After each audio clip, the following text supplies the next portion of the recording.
Friends, hello everyone. Welcome to this channel. And in this video, I will show you and also tell you how you can very easily delete the account bio history in Instagram app. Please friends, don't forget to subscribe to our channel. Also put your likes under the video and write your comments after watching. And let's get started with you friends. And first of all, please open the Instagram app. After that, go to your page.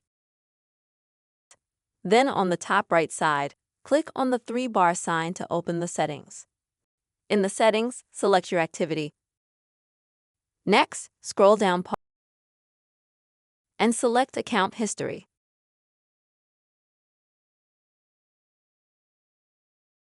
After that, you'll need to click on this option at the top and select bio here.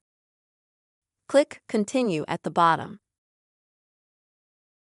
And so friends, you will see all the bios that you have previously created for your account. And in order for you to be able to delete them, you'll also need to click the clear all function on the top right as well.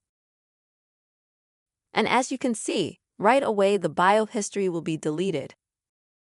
This is the very quick and easy method. Friends, you can easily delete your account bio history in Instagram app. Friends, please don't forget to put your likes, write comments and be sure to subscribe to our channel. See you soon.